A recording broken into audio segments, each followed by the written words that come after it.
Going live here right now. As a matter of fact, we are live, Michael. Salud. Salud, salud, salud. The dictator said as he got into the Cadillac to head to the airport. Actually, yes, he was getting into his private plane on his way from Moscow to St. Petersburg when suddenly that damn wing, I told you, that wing didn't look good, and now it's come off. What are we going to do? Well, now the reference. By the way, let's introduce ourselves. He's Michael Knight. He's down in Pasadena, California, in where George Reeves is buried over there somewhere. And filling in for Evgeny Pedrosian this morning, who couldn't make the show.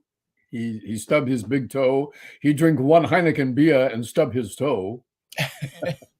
You won't see Evgeny around here anymore. And I'm New York Vinnie. We are Mikey and Vinnie every Monday, Wednesday, Friday. At about 10:10, we hit the air with wise-ass comments about everything that's going on in the world. And I like that. All of that. Well, that's what we do. We do wise-ass comments about everything that's going on in the world. That's, the first guy to use that term the first guy to use that term must have come under some sort of cross-examination. When you say wise ass, what are you talking about? I'm talking about a wise ass comment. I think my ass is what I say out of my ass is wiser than what you say out of your mouth. Some people have to agree with that. For instance, if you were Donald Trump's lawyers and demanding that the trial be put back 2 years and never moved from your position and left the judge no choice but to schedule it for a couple months away, you would figure that you were not what they would call a wise-ass lawyer. Well, I mean, Donald Trump doesn't. I mean, I don't know how he keeps track of all these trials. I'd like to know how he makes a selection for his lawyer. It says, "Are you a wise-ass guy, but are you willing to take orders from me instead of the other way around?" Well, I think at this point he's trying to find people that'll do it on trade. I mean, nobody seems to be, jumping up. I mean, all of his good lawyers, all of his known lawyers, except this new guy they got down in, excuse me, in Georgia. I guess the guy that just signed up is a pretty prominent defense attorney down there. Well, there goes his reputation. Yeah, he's. Let's see, who were they saying? I think it was a couple of rappers and a couple of sports stars. So this guy is, he's that. He's your, he's your. What do you call it? Who was the guy in L.A. for OJ? Not Kardashian, but the main guy, Johnny Cochran, or yeah, but there was the other guy, the white guy, from Boston. He Robert was, something. I can't recall. He was part of the Dream Team. Right. F. Bailey was down there. This guy, F. Bailey was the guy I was trying to think of. There you go. The Yeah. only guy they didn't get was the crazy lawyer from San Francisco, Melvin Belli. Melvin Belli. He was the only one that he was available. He was available. He just he was having too much fun in the Belli building down there. Melvin Belli used to work at his ornate desk at a picture window, so you could drive by his office and see him at work. Yeah, wasn't he on like Columbus and he was in North Beach. Yeah, he was in North Beach. Yeah, he was on like Columbus, just right at the edge of North Beach in the financial district where they meet. And just like huge green New York building. Yeah, it was. He was there at all times, and he had a Rolls Royce parked in front, and he was the attorney for the stars, for the great, for the near great. If you were in trouble and you were absolutely guaranteed that you didn't do it, you better get Melvin Belli, or else you're going to go to jail. Yeah, he was. And on top of it, he was one of those San Francisco characters. Oh God! I mean, he was. He was all he was of like he was like Gorgeous George dressed in a suit. Yeah, he was in Herb Cain's column like 3 times a week, either him or somebody in his office. I thought of Herb Cain today. One of his quotations that stuck with me over all the years was, "You want to make it in San Francisco? Leave." Yep. Vinnie, how was your weekend? My weekend was hunky-dory. I went up to Bellingham, driving the electric Mercedes. Ooh. And it was a dream drive up there. Stood by the beach for a little while. I needed a beach day, but and up here the beach is much different than it is down there. But I needed a beach day. Somebody sent me a picture of them at the beach in Long Beach in Long Island, and I looked at that and I said, you know what? I missed Yeah. that. I missed that, the sand and everything that you touch, and we don't have that sandy kind of beach up here. So No. I did the best I could. I went to Dirt Beach and hung out a little while, and then took a leisurely ride back. And yesterday I watched the Mariners, Wow. who are in first place, by the way. By the way, you can't get much hotter than that team is right now. They don't know how to lose. They Yeah, don't know they how. forgot how to lose. You're right. It's that simple. They They just just said, plain old forgot how to how lose. the hell do you lose this game? Well, I don't know. Well, I don't know. Let's play one and see if we can win it. Yeah, let's just go out there and swing the bat, and that's what they're doing. They're swinging the bat. They look like a murderer's row this weekend. Well, they have two Giants, home runs yesterday. They had 7 home runs the night before. They look like the 62 Yankees, 61, 62 Yankees. or they look like this year's Atlanta Braves, which have 5 guys with 30 home runs. And they played Well, the Giants yesterday and they didn't hit a home run. So that's why they lost 8-5. Giants win. well, it's interesting because the Mariners traditionally have hit a lot of home runs, especially in the good years. If you go to 95, 96, 97, they hit a lot of home runs. They had Griffey Jr., they had Edgar, they had Buhner. That was the core of their lineup. And then they had a couple of other guys that could swing the bat and hit a home run. Then you go to 2000, 2000, 99, well, really 2000 to 2003. And again, now I don't remember if they led the league, but they were close to leading the league in home runs. But yet, when it comes to the playoffs, the home runs are nice. But the pitching you see, you feast on home runs off of the back half of the rotation. Right. When you see the top 2 or 3 guys, boom, boom, boom, in the playoffs, it certainly becomes a different story. How You would you know, like the description that the ESPN announcers gave Seattle yesterday? They've had the pitching all year, they said. yeah. Finally, the bats have caught up to it. And now look out. Well, they had a couple. What they've done is besides home runs, they get timely hitting. There's a couple of guys on that club that are clutch hitters, and seem to be able to come through in those situations. Now, again, it's August 28th, It's not early, though. but it's not early, and to be in the catbird seat now, you have to defend it. You got to win. You got to win. So we'll see what happens. I mean, you know what? It's fun. I put a post up yesterday on Facebook that said, Seattle is scoreboard watching again. This town gave this team up for dead in A month July. ago. Yeah, right. Yeah, Right. in July they were dead. Everybody was excited about the Seahawks. Now you can't find a Seahawk jacket walking down the street. Everybody's a Mariners fan. Hey, God bless them. That's what the bandwagon's for. I always say there's unlimited seats on the bus. That's true. It always cracks me up because you get these people who will always say, well, the bus, it doesn't it doesn't I've been on the bus, I've been on the bandwagon for this long, and it doesn't matter. What matters is that they win. What matters is that you have a good time when you're watching them. Well, That's there's nothing that's like what being a matters baseball, to me.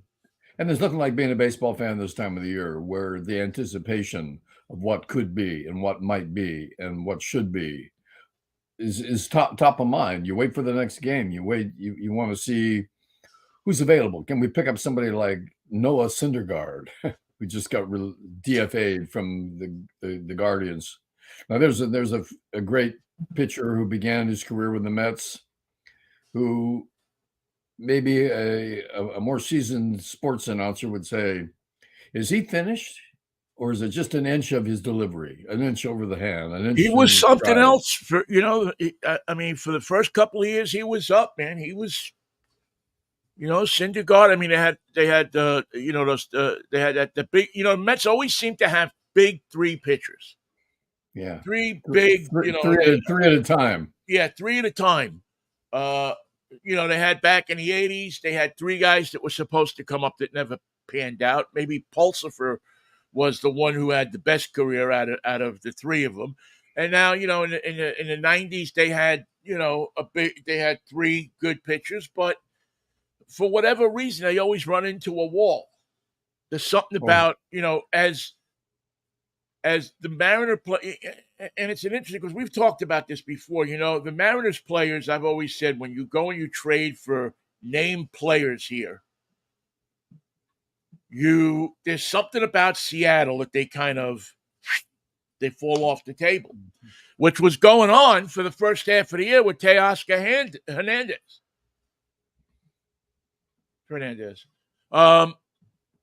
I mean, he couldn't buy a hit, and now all of a sudden he's got one of the hottest bats in the league. They went out at the trading deadline and brought a cup. They didn't go out and they didn't make a name trade.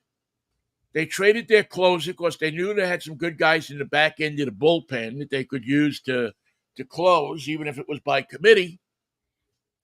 And they brought in a couple of young guys that had potential that they'd been watching. now This get guy to work. Zone that's in right field. I mean, these guys are going to hustle because whether they're here permanently or they wind up going somewhere else, this is their chance to be on a championship caliber team and to hustle and to show their stuff. So they're not thinking about Seattle and it's this far to travel and I don't like the city and this and that and the other thing. No, they're just happy to be here. They're happy to have a chance to play on a team like the Mariners, and they're going to make the most of it. And Simple get a couple of hits, you'll be on the radar of every team in the league, and that's the way baseball works. Well, that's it. You go out there and you get some hits, and you help your team. And these guys that they've brought in seem to really be able to do that. They seem to be able, every time you see one of these players, get on base, and then one of the established players brings them in. It's one of the guys that have been here. That's what I mean by established players. They bring them in. They want to be here. They're loose. And also, they put the notice out to the rest of the American League. If we get men on base, we're going to score. We're not here to let men die at third base. We're not here to let the rally die with two outs. The teams that win from here on out are the ones that are opportunists, that hit the damn ball, that score the ball, that make something happen, that steal the base, that take the extra base. It's exciting baseball time, and it's fun to see the Mariners succeed because look at the energy on the team when they don't know how to lose, and that's a wonderful feeling. Right now, the Giants do not have that feeling. They won yesterday, and they had a good game against the one of the best teams in baseball. But the fact is, you have to really forget how to lose. You have to only know how to win. Another team that did that, and I always use them as an example, were the Lakers with Magic Johnson. He talks about it. When they would come to your town, they didn't even discuss what the game was going to be about. It was how they were going to win. Here's how we win tonight. Here's how we win tomorrow. That's all they had in their mind, and that's all that they took to the floor. And when you take that to the field in baseball, the same thing can happen to you. And I thought a lot of the success of the Braves yesterday was put on the fact that they've got an old school, old manager, not a young man, an old man, and all their base and position coaches are super veterans with white hair and grizzled expressions, chewing their gum and spitting their tobacco juice, and it looked like an old timers when they went down the list of the coaches. It It looked like an old timers game. These Yeah. guys had been around the block. Now they have a very young, dynamic, extraordinarily powerful team, both in pitching and and in hitting. But the coaches are like from another planet. And it's a great contrast. And I think it's one that other teams might emulate. Get me a guy who's been in baseball for about 35 years, okay? As a coach. That was after his playing days. Get me a guy who has trouble getting into his shoes and can't swing the fungo anymore. That's the guy I want telling my players what baseball is all about. Well, but you see, that's the interesting thing right now, and I agree with you 100%, is clubs now are prone to go to guys that know how to use a computer more than they know baseball. Yeah. I mean, everything now is launch angle and this angle and that angle and these stats and those stats and the other stats. And I don't know what that says for the future of baseball. It's changed the way the game is played, I think. It's changed the way the game is called. It's changed the way the game is called. It's just I don't know. It's different. So I like seeing, as you're saying, a bunch of grizzled veterans. A bunch of guys that are know what it's like to do a suicide squeeze. Know what it's like to drag bunt. To get on, know what it's like to to do the things to disrupt the pitcher for the runner at first to disrupt the pitcher. Hey, the Giants did a drag bunt yesterday, completely uncalled. Second baseman Tero Estrada at bat with a man on third, bunts down the first baseline, and there is no play. The man scores from third standing up. Estrada goes to first without a throw because the pitcher couldn't get there, the catcher couldn't get there, the first baseman couldn't get there, and that's perfect baseball. You put it where they ain't. Well, how about right there on the first baseline? Man, that was exciting. The place went crazy. Well, when we went to games when we were kids and we were younger, Michael, we saw that every game, right? We'd see that. Why not? Or every other game you saw, depending on the situation, especially if you were in the National League. See, people forget now that there was a marked difference in the way the American League played and the way the National League played. Even the way they pitched. Yeah, it was. Yeah, it was just different. Yeah. The American League had a lot of sluggers. Had a lot of Rocky Colavitos and Mickey Mantles and Roger Marises and those guys. They used to love to hit the ball. They were swinging at everything. In the National League, you had jackrabbit baseball. Little bingo. Guys would steal. You saw home run hitters. How many stolen bases did Hank Aaron have? How many stolen bases did Willie Mays have? He had a ton of them. They didn't just hit home runs. They hit for average. And they stole bases. Well, if you were a fast man, that's what you did. You didn't stand. Yeah. You didn't hang out at first base. You took second. I mean, there was how many guys who hit 30 home runs and stole 30 bases a year?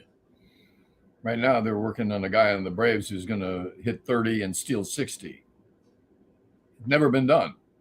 Yeah. I think who was the first 30-30 guy? Canseco, right? Yes. Yeah. And Jose, for a big man, was people forget, but he was fast. He was very fast. He was. He could hit and obviously now we look back and it, we say the steroids. He still knew how to connect with the ball. You can take all the steroids in the world, man, but if you don't know how to think where a pitcher is going to throw a pitch, you're not going to crush it. And I'm sure he was a product of many scientific studies, because he had a brother named Ozzie Canseco. They looked identical. Right. They were the same size. They were the same shape. They were the same everything. Jose had a great career with a lot of power and a lot of hoopla. And Ozzie couldn't get out of AAA. For some reason, the twin thing was identical for looks, but not identical for ability. And I found that fascinating. Yeah. Well, it's I always, you think, but, again, that's the steroid era, and who knows who was doing what. Maybe Ozzie wasn't taking steroids. I find that hard to believe, but maybe he wasn't. Maybe he was clean as the driven snow. And hit the damn ball. So it's exciting, I mean, it's kind of cool to be going into Labor Day and looking at the Mariners now, and the town's starting to get crazy. I mean, people are like saying, you know what, I'm not going to go anywhere for Labor Day. I'm going to stay here and go to a couple of ball games. Well, you come down with the fever, there's nothing you can do but watch every day. Yeah, it's getting like that. Even you go through the power rankings, it's still hard for me to believe that the Orioles are third in the power rankings, but they are. And right behind them are the Mariners. They're 18 over 500. They've won 19 of 24 in August. Yeah. And Julio Rodriguez's production is off the charts. They drew 125,000 against the Royals this past weekend. You try that at home. Try drawing 125,000 people to your house to watch the Royals. It ain't going to happen. Yeah, they've heated up in August. So let's hope that continues into September. I think, let me look at their schedule real quick, because I think they have a fairly, I got to look at it, a fairly soft schedule. Not soft. I mean, I wouldn't say soft, but they certainly, their schedule the rest of the way is, I'm pretty sure. It'd be nice to face the Angels without Ohtani in the lineup. Well, he's going to be in the lineup, though, right? He's going to hit, but he's got a torn Yeah. shoulder, so don't tell me that doesn't affect his swing. Yeah, you would think so. Okay, so they get Oakland now coming here. Oakland, the team with nothing to lose except Right, today's game.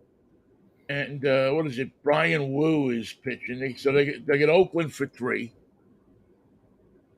And we'll see what. At MLB.com, I got to be honest with you. I just don't like the way that they do the schedule anymore. They used to put it Major League Baseball. Yeah, I mean, they used to put it up, and it had these guys are here and these guys are there, and you could see the whole year at one quick glance. And now it seems all right. They got it. You got to dig for it. That's the trick here. Well, okay, September. Tell me. September. They got 3 against Oakland in a Labor Day weekend. You know where they are, Michael? New York City, New York, to face the Mets. The city that never sleeps, so welcome, Mariners. Then they got Cincinnati. That's going to be tough. Tampa Bay for 4. That's going to be tough. The Angels, the Dodgers, Oakland for 3 again. Tough. Texas for 3. That's and then Houston and Texas. So, no, it's not an easy schedule the rest of the way. It's a miserable schedule. It's a horrible schedule. But what you do have is when you put in the Rangers in Houston, you're going to have an unbelievable battle for first place, and you're going to be able to see if these guys – I forget what they are against Houston this year. I think it's something like 8-2 or 6-2, something like that. They've had good luck against the hated Houston Astros. So I'm okay with that. The Texas Rangers, they've been beating up on them. We'll see what happens. Texas has been steady. Damn. They also get to bring up – well, no, actually, Texas has been falling backwards because Texas had a nice lead going into August. And the Mariners were 10 back. I think they were 10 back at the trading deadline. Wow. Yeah, I mean, this Mariner team was in the dumper. You see what a winning streak will do. Nobody, and I don't care if you go on social media and say I knew it all along. That's bull. That's bullpucky. This town was off for the Mariners July 4th. There was nobody at the ballpark unless they were giving something away. And that's okay because that's what it is today. People vote with their feet. People, when you're paying $100 for a ticket to go to a ball game, or $80 for a ticket to go to a ball game, and my disclaimer is, I usually get free tickets to go to the ball game, so I'll say that up front so somebody doesn't go, you know, what do you know? You don't pay. I still got to pay for the beers and popcorn and everything else and parking, although I know a good parking space. Um, but when you're paying that kind of money, you don't want to see. You notice the romanticism of baseball is becoming less and less. Until you walk through the door and you see the grass. Right. I'm sorry. If you don't have an emotional reaction to an empty infield with a few guys walking around, you just see the field and you don't know what you're doing. You have wet your stamps. You have avoided reality to the point where you're doing it wrong. That's supposed to be an emotional lift. I still say that one of the greatest, and I used to love coming through the tunnel. They didn't have doors at Shea Stadium. They had the tunnel. You came through the tunnel. As soon as you got to the end of the tunnel, you had two guys dressed in orange and blue uniforms with the ushers who were looking to either move you down for some money or sit you down if you had a ticket. Wipe your seat. And then remember the days that you went to a baseball game? And I don't know if they did this in San Francisco, but you used to go, if you had a box seat or a loge or a mezzanine, the guy used to walk up there and wipe the seat down. He had one of them car wash mitts, and he would wipe the seat down, and he'd stand there like this. And you throw him a quarter or a buck or half a dollar, whatever it was. I guess a buck in those days was a good tip. But those guys, man, that was the job you wanted in New York City besides garbage man. Dry the seat. Working at the stadium. And these guys worked at all of them. You saw the same guys at Shea Stadium, Yankee Stadium, Madison Square Garden. Same guys. Wow. They all work all of the arenas. You got to have a belt that will really stay up because your pants are going to get heavy through the day with all those quarters. Yeah. No, they. I remember. I used to know a bunch of those guys, Frenchie and a bunch of other guys that used to work the lower level because we used to, again, I'd buy a general admission ticket for $1.30, walk through the tunnel, see Frenchie or Jerry or one of those guys, and they would come over to you like tow trucks to an accident. Oh God, yeah. Because they knew that and especially me, because they knew me and my friend Murray and a couple other people we used to go with. They knew that we were coming there and we were going to, slice them a little gift. And they used to sit us down in the owner's box when the owners weren't there. Wow. Because they knew, the worst, and it even was funny. It was a plan. We got to know him so well that the system was, if the guy who had the box that they came to the game, so sometimes people come late to the game, to just move 3 rows back. Just get up, pretend like I'm sorry. I'm not in my right seat. And then just move back to the next 2 empty seats. That's how you do it. But they knew who was coming and who wasn't coming. These guys knew, because these were all the corporate seats and everything. So they knew who was coming, who wasn't coming. And so they knew where to sit you. They knew the Chase Manhattan Bank had 8 seats in this section. And they knew that Chase Manhattan never showed up with more than four seats, except if it was the playoffs. So they sat you in that section, in that box seat section. But what I was going to say is, what was really cool is the first time I went to Candlestick Park. I opened the door. I had the doors on the lower level, right. And you opened the door and you could smell the grass. For some reason, the smell of the grass never made it through the doors. But once you got into the doors, you're in the environment, and you saw just that beautiful, perfect green blanket, and some guys in clean white uniforms out there playing catch. And as a kid, and not as a kid, even as a young man, you were hooked on that, man. Oh, that reminds me. This weekend was the last weekend, Vinnie, of Mike Murphy's reign as a San Francisco Giant clubhouse man. They put him on the Wall of Fame. He held the job for 65 years. He came to San Francisco with the with the Giants. Giants. He was just an interloper like everybody else, but he never left.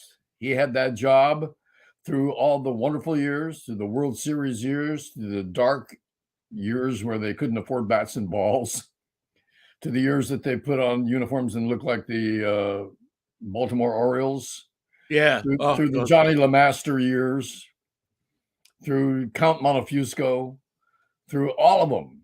He saw them come. He saw Will their first Clark day. and Manny Trio and He assigned them numbers. He took care of their laundry and their personal problems and everything else that happened in the clubhouse. And can you imagine being a rookie coming to the clubhouse and seeing Mike Murphy there, who's been there probably 20 years longer than you've been alive? And he ran that place as his fiefdom. It was a complete, don't worry about a thing. Murph's got it. We got you. Yeah. Well, that's what a good clubby does. I mean, that's what a good a clubhouse manager and the clubbies. That's the guys here. There was a one guy here that was there for a long time. He was okay. He was a little surly, but then they got rid of him and they brought in another guy, and he was cool. He was very cool, and the clubbies were really cool.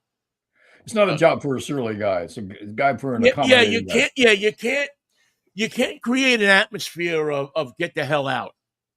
No, stay right here. You're safe. Yeah. You can't create that atmosphere and have players complaining about you and stuff like that. Anyway, I remember him the first time I walked into the Giants clubhouse. There he was. What? Oh yeah, okay. You got, he made sure that I had the credential. Come on in. Which I still have. I still have my 1986. Was it 85? Somewhere in there, yeah. Yeah, 85 or 86. I think it was 85.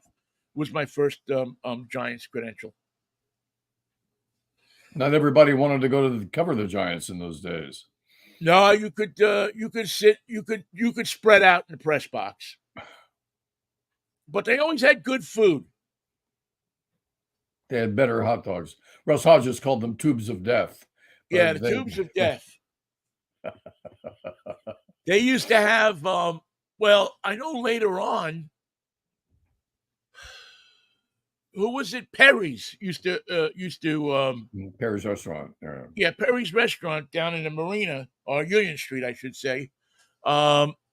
Used to cater the media meal and the hot dogs, the press box. Right. And that was the end game entertainment.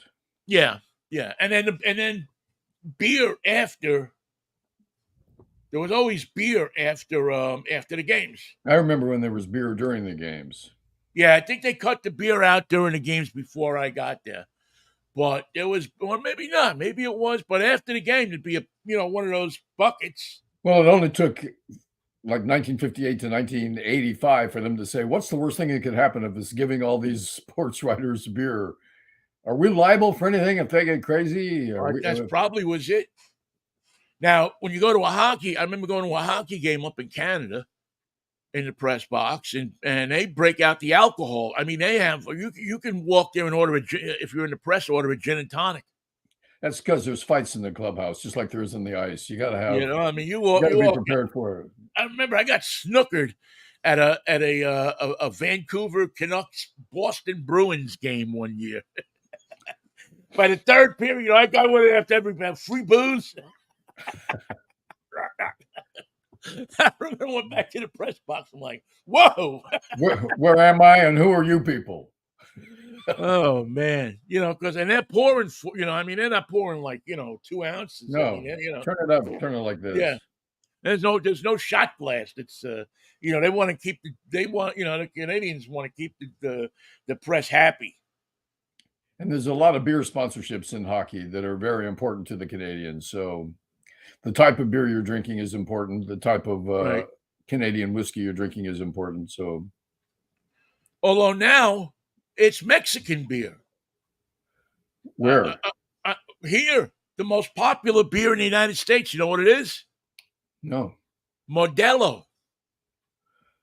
Really? It knocked off Budweiser as the most popular beer in the United States. Wow.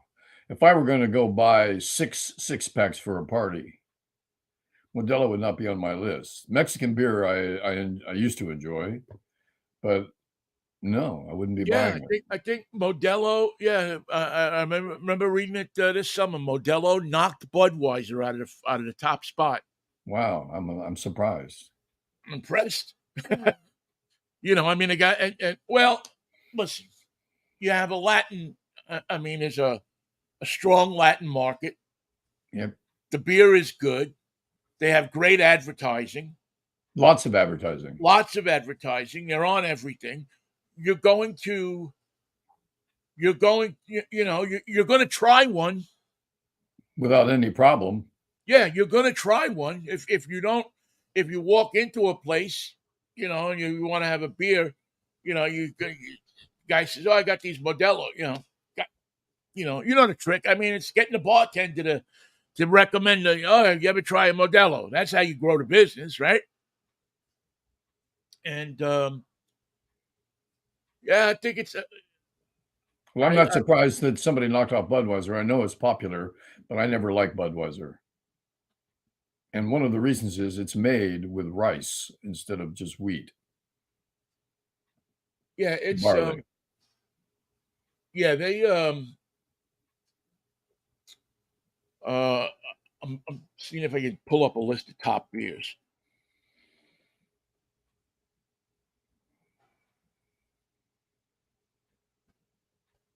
What do they pour at the Seattle games, the Mariner games? Oh, Can you buy it in the stands, or do you have to leave your seat yeah, I to get think a you can beer? still buy it in the stands. Crap, I can't remember. I think it's Bud. I think it's Bud. And then you have At a ball game, nobody cares what you're pouring. It's just, can I have a beer, and can I afford to right, pay you and they for have a it? number of craft beers and stuff like that. You got to go Modelo, stand. You got to go stand in line for that, right? yeah, yeah. Well, no, I think there's somebody that comes around with that too. I think there's somebody that comes around with bottles and they pour it into the cup. Um, Modelo has officially become the best-selling beer in the United States for 2023, knocking Bud Light from its 22-year reign in the top spot. You see, I Pretty thought the good. Bud Light was inferior to Miller Light. That was my take. I wouldn't drink Bud Light unless it was an emergency. Emergency. Um, Vinnie, quick, drink this. What? It's an emergency. Oh it's well. an Why emergency didn't beer. you say? So I have an emergency beer sitting right here. I have one can of Guinness. It's not Hey, did even you in the see? refrigerator. It's just an emergency I saw beer. yesterday on ESPN Joe Montana doing the Guinness commercials for zero alcohol. Zero Yeah, he's all. alcohol Guinness. Uh, you know, I don't mind. I don't mind. I also saw him doing a pitch for Gold yesterday. Oh, I didn't see that. Yeah, he was doing some pitch for Gold. Um, I mean, the thing about Bud Light and Anheuser-Busch is, everybody, all of these right-wing idiots Yeah. that got upset about because they put a transsexual, or they made one can of beer that had a transsexual on it. I mean, I don't know. Listen, you can put who the hell you want as long as you don't put a mass murderer on it. But even Or mass murderers enjoy a beer after a hard day of murdering. a hard day of cutting people up. I'm sure Yeah. Jeffrey put some parts in the refrigerator and he had his emergency beer in there. He had Bud Light in case anything went wrong. So I always think it's kind of, the company create, I don't know if you know the story with the influencer and everything like that, Yes. but Bud Light has taken a 14.5% hit for the year, 18.8% in volume. Modelo went up 9.6% and 5.4% in volume. It was interesting. Other big beers that were going up is Miller Lite was up 19.2. Coors Light rose 20.7. Yingling traditional lager jumped by 22, and Corona Extra uh, went up by 4.8%. So people are drinking beer; they're just not drinking Bud Light. I don't blame them. I personally have. They win my support for trying to help out the transsexuals. They win my support for angering the people who were angry anyway. They were mad about everything. Now they're mad about their beer. And to tell you the truth, what a Republican does with these beer is no business of mine, but they think it's their business. Well, it's not just Republicans, Michael. It's I know Democrats that Angry have this Democrats, kind of, huh? angry Democrats. Yeah, I mean, I know this kind of, uh, no, on this issue, on this particular issue of transsexual and transvestite. Should we be I mean, it's really transsexual more than transvestite, because a good Republican will go to a transvestite. They'll go to a drag queen show. Good Republican. They won't want their kids to go, which, but, and the proof of that is when you watch the Three Stooges and Curly always dresses up as a woman. I mean, come on. And it should have been Larry. I don't know Who what they were else? thinking. Milton Berle always dressed up as a woman, right? Sid Caesar. Yeah, Sid Caesar. I mean, you can go down the list of stars Flip who Wilson. dressed up as a woman on TV. Yeah. So I guess the drag queen thing is okay, but the transsexual thing is different. I don't, I don't, Michael. I don't care if you want to cut your, you want to slice your Swanson, knock yourself out. The thing is, it's always been this way. It's nothing new. It's not a revolution. It is an evolution. It's a continuation. It's an acknowledgement. The funny thing is, the angry men, whether they be Republicans or Democrats, who want to tell women whether they can have children, also want to tell transsexuals whether they can be there, whether they can actually live their lives, whether they can be citizens, where they can have a job and rent an apartment. They don't want them to do any of that. What do they want? Do they want public executions? Do they want burning at the stake? What would make them happy? What would satisfy them? The beer thing's not going to do it. What's the next step that the angry people have to take? Oh, you saw the next step this weekend. You know what the next step is? Death. Yeah, walk into a store and shoot 3 black people. And did you see the kid who did it? Did you see his mugshot? I haven't seen his face. He's a pasty little shtup of a guy who sits alone, probably in his basement with his computer. His parents probably, and writes a manifesto. I wonder if that was spell checked, because I'd like to have a look at that manifesto and see what his deep-seated beliefs amount to. But and again, I don't. There's a sickness in this country. There's guns. See, everybody wants to blame one or the other. Nobody wants to say that it's both. We are a mentally ill society that has easy access to deadly weapons. And the revenge aspect to our nature, we're going to get even. We're going to put things right. We're going to stop that person from being that way. Stop those black people from being in my city. We're going to stop them entirely. I'm going to go to the store and take care of them. Yeah. Same thing with the guy up in Buffalo, right? What was it last year? They went to maybe a year and a half ago. Went to the shopping mall. Yeah, went to the top supermarket. Yep. It's shooting grandmothers. Is that what we're about in this country now? Shooting grandmothers? And that was supposed to put things right. That was going to change everything in America for the better. Somehow murdering people was going to convince everyone that the solution was at hand. At long last, it took a 20-year-old putz from Jacksonville, Florida, to show everybody the right way to live their life. Well, the way forward. And it also took a president and his cohorts and a governor that gave these people license that said that, well, there's good people On both in sides. that crowd. Yeah. And your anger is my anger, and I'm your retribution. Let's go.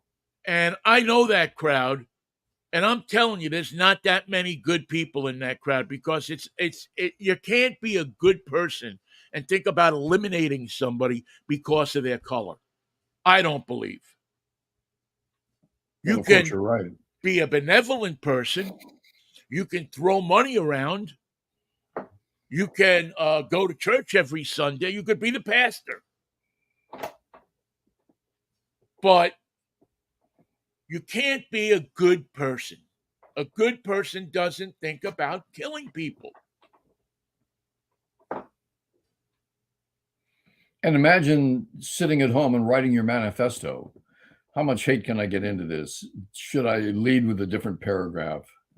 All my reasons, all my well thought out plans, and all my ideas about how this is going to change America, how this is going to change the world, how my manifesto and my actions are going to put things in order at long last. The world is out of order. I can't control it. So here's what I'm going to do. I'm going to start killing the parts that I don't like. You know what it is, Mikey? It's helmets on bicycles.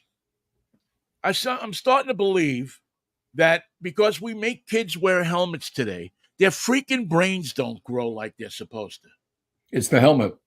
The helmet, that little helmet with the strap onto it that you make the kid wear. We were kids, we got on a bike, we rode how many miles? All over the place. No helmet. Our brains were free to grow. Yeah, if you fell off the bike, you got back up on it. You didn't lie there with the helmet, you know. You also learned a lesson. Horseback riding, got a helmet on. Riding a bicycle, you got a helmet on. Roller skating, you got a helmet on. I mean, we played freaking hockey, roller hockey in the park. Nobody had a helmet. The only thing we had was a stick and a piece of a roll of masking tape that was the puck. You needed the tape to tape your stick. Don't ask me why, but everybody has to tape their stick. Tape this. Well, you know, it doesn't slip. See, the stick, when your hands get wet, of course, in those days we didn't play with gloves. Nobody played with gloves. You had the stick and your skates. That's what you played with. And it was like the greatest sound in fall, man. Besides the crack of the bat, probably. You'd hear the stick. You'd hear the skates, because they used the old, you know, everybody had roller skates that you put on with the key, you know. Nobody had shoe skates.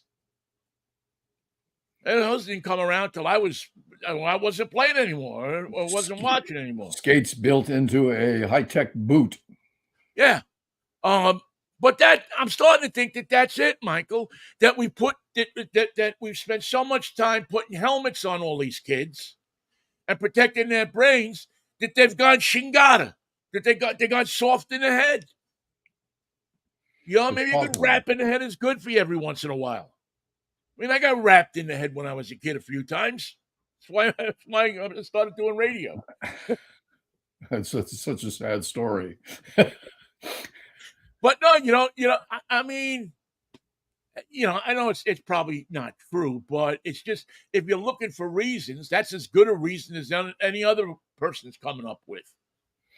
I mean, if you see a guy fall off his Harley, check his helmet after that. He's got road rash and a broken spine, but the helmet looks pretty good. That's, you know, a motorcycle is different. Motorcycle, you're doing 40, 50, 60 miles an hour. Who's riding their bike at 40 miles an hour? Except these guys that ride on, you know, with the hunch over and the funny jerseys. Those are guys, the tight pants. You won't see them on the streets. You'll meet them on a trail up on Mount Tam. No, they ride. When I went up to Bellingham, I went up Route 9, and they were on the side of Route 9. I don't know. I wouldn't be riding a bicycle on Route 9. But God bless you. You know, if you think you can do it. Well, these guys like a 50-mile ride. It's a. Oh yeah, no, I don't begrudge anybody doing it. I just think that if you get out on a highway with a bicycle, you're nuts. Yeah. You know, I mean, an urban street is one thing. You're outmanned. You're outnumbered. On the highway, you know, you're going up a Route 9, And yeah, it's a great ride and everything like that, but it's like this much space between the cars. And all somebody has to be doing is looking at their cell phone, which 50% of the people that are driving are doing, and Hey, you're DOA. speaking of dangerous situations and helmets, the NFL has now stopped 3 games due to injuries and did not finish the games in the preseason due to what appeared to be serious injuries to the spine or to the head. Everybody has recovered from their injury to date, fortunately. But the fact is, the NFL is saying we're not going to put the guys back on the field after what we just saw. We're going to take away this guy in an ambulance. We're going to say game because this is the preseason, and who's the third quarterback is going to have to be made up. You guys are going to have to figure that out on your own. We're not going to let this game go on anymore. And it's an interesting position that the league has taken. But what is it really saying? It's saying this game is so dangerous, we're not even going to play it anymore tonight. That's it for tonight. That's it for football. Maybe the NFL's motto ought to be it's all fine and dandy until somebody gets hurt. It's all fun and games till somebody gets hurt. You're going to put somebody's eye out. And we're going to stop the game and tell you to go home. You know what? That's not going to go over well in places like, I mean, it may be okay in Seattle. It may even be okay for the 49ers. But you go to a Raiders game and you try to stop the game because somebody got knocked on the noggin, and you tell people in the second quarter, go home, and you're going to have a riot on your hands. Well, I don't imagine that they have it planned for the regular season, but we've seen it in Miami. We've seen it in Green Bay. And if the Raiders think the Raiders know that they have a different fan base, a unique fan base, but their exposure. That's a good word for the Raider fan base. Unique. I like that. Their exposure to that injury is the same as everybody else. And right now, the Raiders trying to put together with their new quarterback, Jimmy Garoppolo.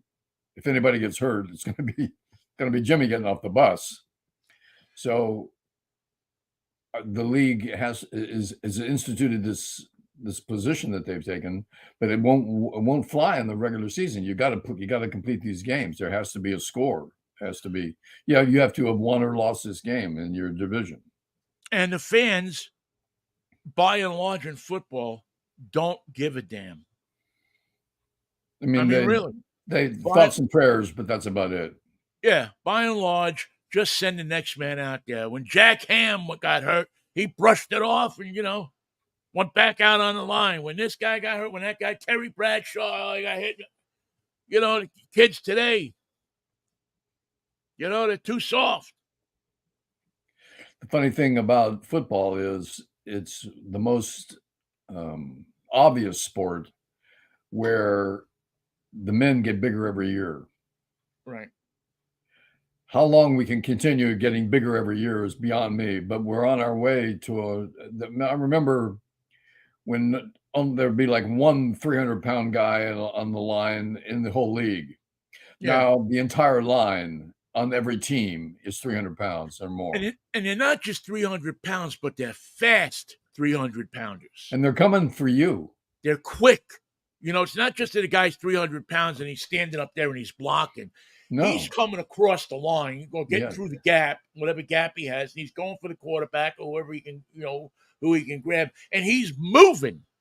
So, the 300 pounds becomes, 600 pounds of, and I don't know the exact formula to figure it out, but the 300 pounds becomes a flying 300 pounds. The force measured in physics is probably enough to make you not even want to play the game. When you think about what the linemen are doing to each other in every play, the force, the pound per pound, the strike force, the whole thing is great. It's competitive and it changes every year, but it always goes up. And you just wonder how far can this game go into the next century? What are those players going to look like? Well, they keep, Michael, this is something that I brought up in Pittsburgh when I was there. I brought it up here, but I really, in Pittsburgh, we did a lot on it. And I learned a lot. We had one of the top neuro guys in the country. Joseph Maroon, Dr. Joseph Maroon, who used to come on our show pretty regularly. What was his name? Joseph Maroon. Yeah, go figure. Daffy Duck. Yeah. Not a word, Daffy. And we had other people from Boston that worked in the brain injury. There's a Boston. I think it's I forget which hospital in Boston has a comprehensive brain injury laboratory where they look at these brains. When somebody dies of CTE, this is where they send the brain. There's a study out today, Vinnie. It's on the headlines of ESPN. Of all NFL players who die before they're 30, over 30% of them have that brain problem. Yeah. So it's across the entire league for all players. If you think you're a defensive back, you're not immune. If you're a running back, you're not immune. If you're a lineman, obviously you are not immune. Well, and they keep saying, and this is where I really disagree with the NFL. They keep saying, well, we're making the helmets better each year. We're making, first of all, you're not going to make the game safer unless you stand people up. Touch football. Not touch football, but you stand them up so they're not going helmet to helmet. They're going shoulder to shoulder, chest to chest, but they're not directly hitting on a helmet, because you can put the best helmet in the world on somebody's head, but you can't put anything between their brain and their skull. And that's the problem. That's what's going on. The brain has room inside the skull. It has to have it to operate. There's whatever gelatinous fluid is in there. So it has, it's probably that much of a space. But again, 350 pounds moving at 5 miles an hour and a hard helmet hitting another hard helmet, the brain is still moving. If you've ever been on a Seattle sidewalk when it's icy, you know how fast it is when you go down, you hit your head. It happens before you can think about it. Now, multiply that by 500 with a 360-pound man taking you down. The quarterback hits the back of his head on the cement covered with green plastic, and it's lights out. You don't know where you are, and you don't know who you are. So I don't know what they're going to do about that. I guess I applaud them for at least stopping the game. I know the fans aren't going to like it. In many places. Again, like I say, I think you look at some more. It's not liberal or conservative, but it's more understanding areas, more intelligent areas, maybe. Maybe that's what I'm looking for.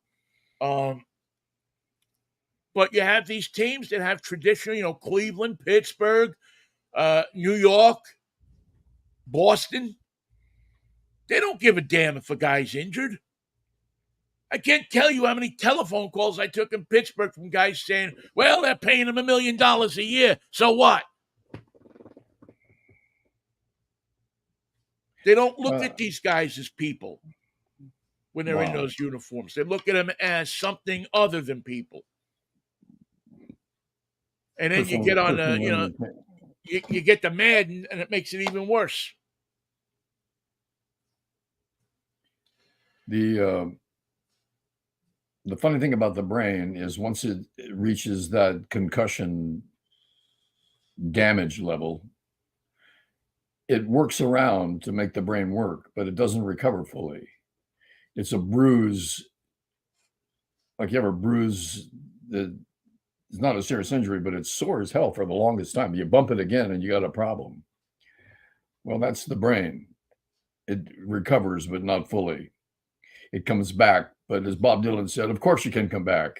You just can't come back all the way. Right. I wish he had never written that song. I can't get it out of my head.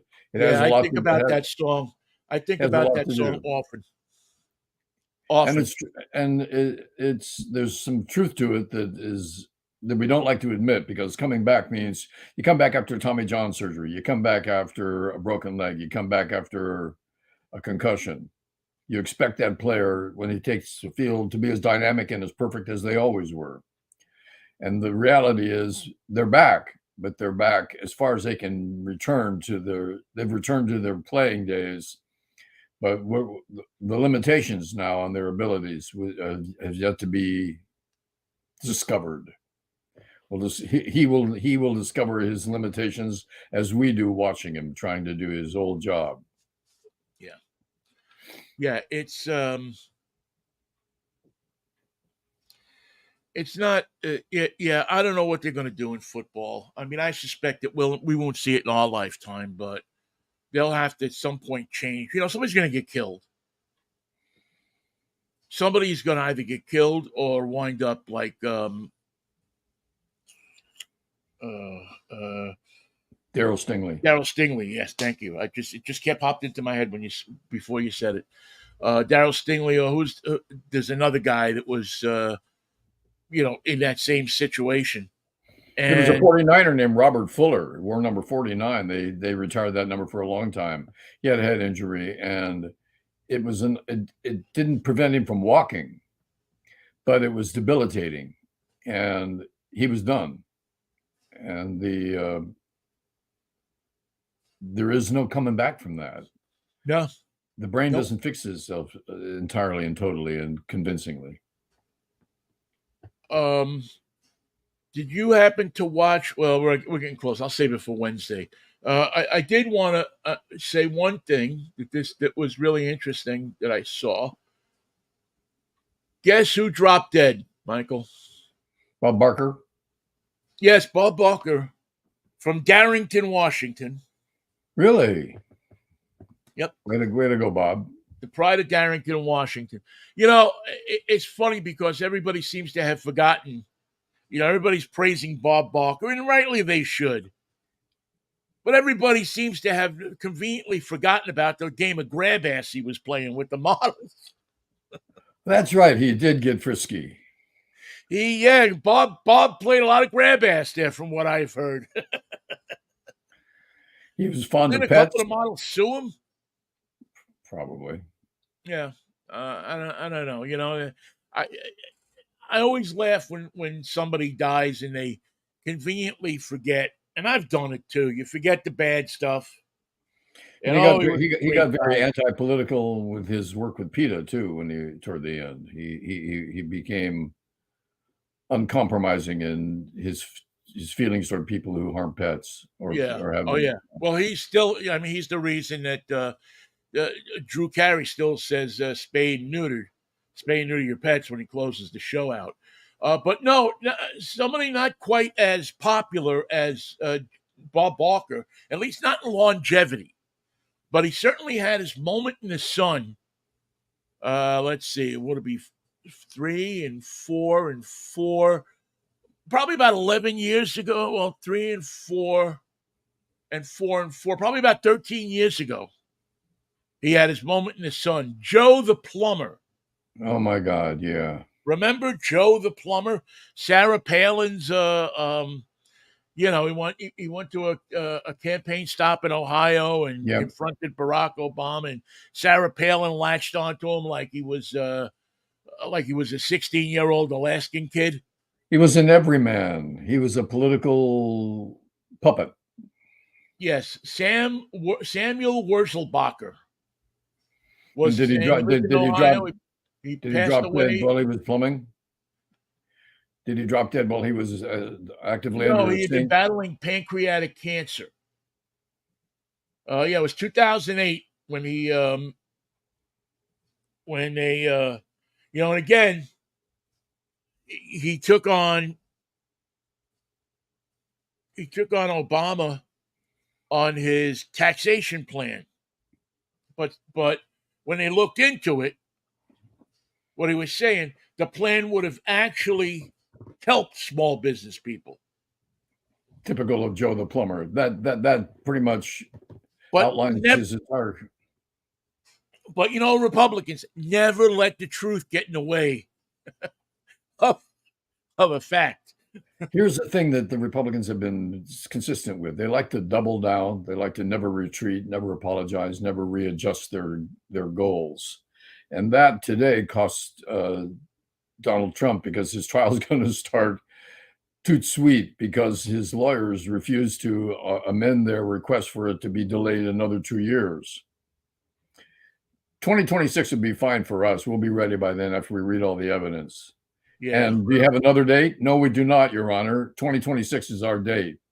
Actually, 2024 is your date, gentlemen. We start in a couple months. And I know you'll be here and I know you'll be ready. How is this guy going to run for president? He's literally going to run for president from a courtroom. Well, he's got the Trump plane, and his lovers and supporters keep it full of gas. So he can go anywhere he wants, but he's going to have to show up at court. And I don't mean late. You don't come in late. If the judge is waiting for you and you show up and everybody's there, but you're the last one to arrive, let that be an example to other defendants on how not to conduct themselves. He's going to get in. He can't help but get in trouble. And his lawyers were already told today to tone down their vitriol, tone down your attitude, counselor, and they did. Under the baleful gaze of a judge, nothing works like a judge in America, sir. That's not going to fly in this room. I'm in control here. Well, that's poison to Trump. That's poison to his lawyers. That's poison to the whole game that they're playing. It flies in the face of everything they're trying to assert in terms of their own superiority to the system. That's why they say they're going to drain the swamp. We're going to ruin America's political system. It's corrupt, and we're going to take it apart piece by piece and throw it to the dogs.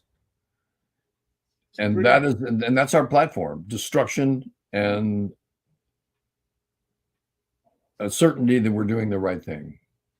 Well, I'll close us with I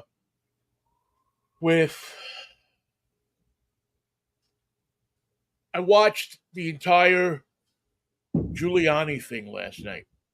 Yeah, that was all 4 parts of it. I think it was 4 parts. Yeah, all 4 parts of it on, and I stayed for the 4 hours. A lot happened, and it's really. I mean, if you know the story with the guy, you know the story with things, but there were some things that I didn't know or had forgotten. But he and these other politicians have learned how to seize on the pissed off white guy. Yeah. The white guy who is pissed off, the uneducated white guy. The guy who won't drink Modelo because it's Mexican beer. Right. And he won't drink Bud Light because they made a tribute to a transsexual. So now he's making his own beer in his backyard. And it tastes like piss. Because his Democratic friend probably jumped over the fence and pissed in the beer vat. Possibly. Not saying. Possible. It's possible. Everything is possible. And it was an eye-opening. I mean, if you want to, and we've talked about this over the years. You know, Rudy tried the same thing that Trump tried in New York with the cops. No, not with the cops. When his term came to an end. Oh, right. Wouldn't it be better just to keep Rudy? Right. Why don't we keep me for some time? Until everything calms down. I'll tell you. Until everything is, yeah. And luckily, the heads in New York prevailed and said, no, Rudy, you finish it up on December 31st and then hand it over to Bloomberg. But we got term limits, and plus somebody's running for mayor, and you're not. I know. Somebody was elected mayor. Not only were they running, they were elected. But wouldn't it be better? Just think about this. Wouldn't it be better to keep me so the things stay as they are, especially over at my house? Yeah, and it was no scrap. But it was interesting to see how much Rudy Giuliani craves the spotlight. Boy, oh boy. And it's funny because somebody, I forget who it was, but said something in that thing that really hit home to me and probably anybody who's enjoyed, to you, To anybody who's enjoyed a uh, a bit of fame in their life, a bit of notoriety, a bit of, he says, you know, he says the problem, Rudy, is you don't become famous and then die. Oh, You become famous, then you get old and irrelevant, and then you die. And that old and irrelevant forces some people into trying to find ways to recapture what they had up here. and he's panicked. He did the wrong thing for the right reasons, as far as Rudy was concerned. Right. As far as he's concerned, he doesn't think he's lost any of his chutzpah, any of his. He thinks he's the same old Rudy Giuliani that was fighting John Gotti, It ain't true. and it ain't true. It is very interesting. If you get a chance to watch it, if you want to invest 4 hours of your life in it, I found it fascinating. Because I love political stories like that. I like, the Huey Long story. I always love to watch those. Everyone should know the Huey Long story because it's applicable to what we're dealing with today. A political saint who was untouchable for a while. Yeah, and yet they all, well, some of them no, some of them not. Kennedy died while it was popular. John F. He Kennedy. died while he was still on the charts. Yeah, he was number one when he died. Robert Kennedy died when he was popular. What I noticed about that show last night was that Rudy Giuliani supported Trump at his lowest ebb when the Planet Hollywood tapes came out. Right. Or the Hollywood, whatever it's called, Hollywood This Morning. Yeah. The recordings made on the bus about grabbing the pussy. The Billy Bush recordings. He was in an all-time ebb there, and Rudy went around, did all the talk shows and news programs supporting Trump. He was just saying it was just a guy talk. Come on, you know how guys talk. Locker room talk. Yeah. Yeah. He didn't mean it. He was kidding. You've all said it at some time. You've all been in a locker room or been in a bar with some guy and said, "Oh, I'd like to stick it in that." You know, and that defense did resonate well enough to keep Trump in the race. Well, it to a certain degree, it's true. Yeah, of course it is. I mean, what two guys haven't seen a good-looking girl and looked at her, or what two women have probably seen some really handsome guy and said, boy, I wouldn't mind bopping that.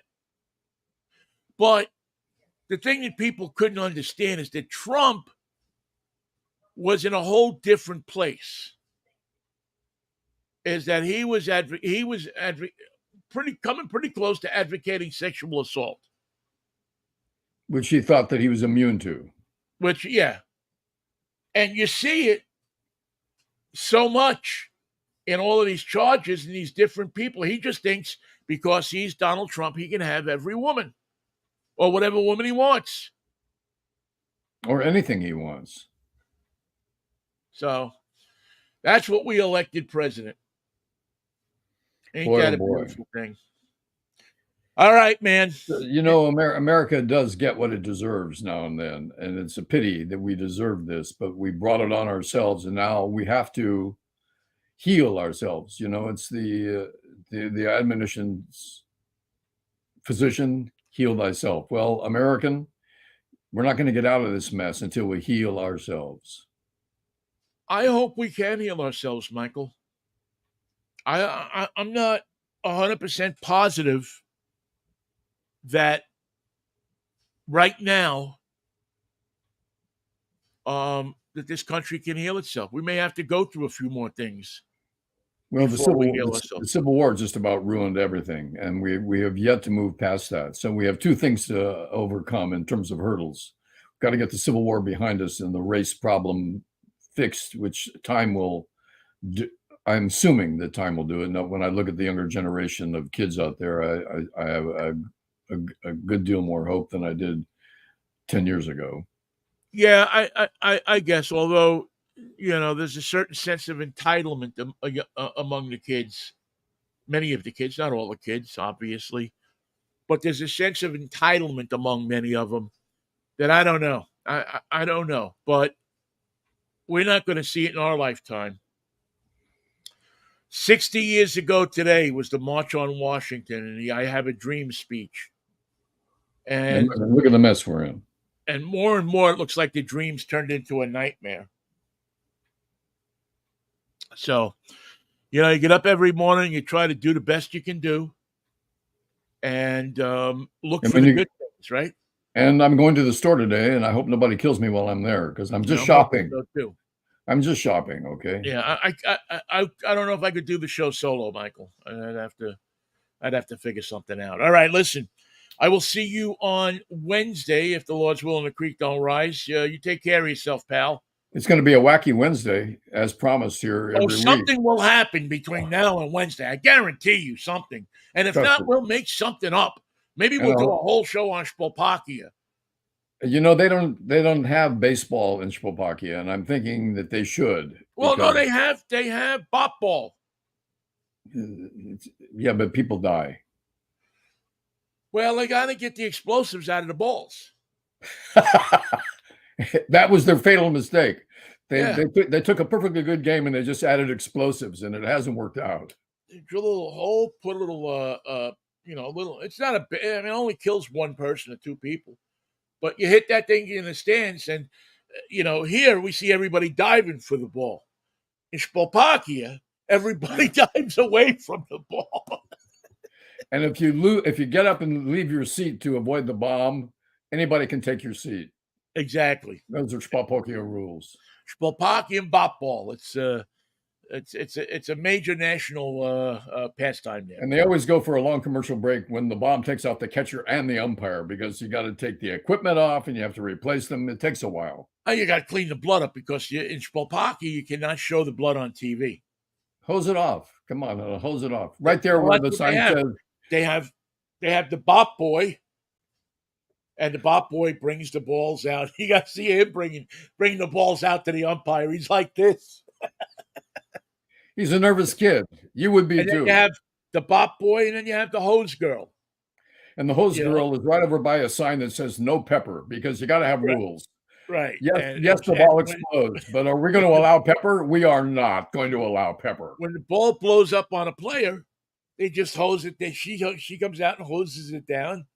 And what the hell is wrong with pepper? Why can't you play pepper? Why is it saying no pepper? That was Candlestick Park, and there was never an explanation. I'm glad they tore that place down. That sign's gone. No, it's probably sitting in somebody's man cave. Yeah, no doubt. and in his man cave, let it be known, no pepper. No pepper. All right, man. I will see you on Wednesday if the Lord's will and the creek don't rise. Until then, thank you all for listening. We appreciate it. Please send money. And we'll send you a prayer cloth. We'll send you a prayer cloth. We're getting them, believe you me. And a peace, love, and Manischewitz, baby. What a wine. See you, Mikey. See you, everybody. Thanks for listening.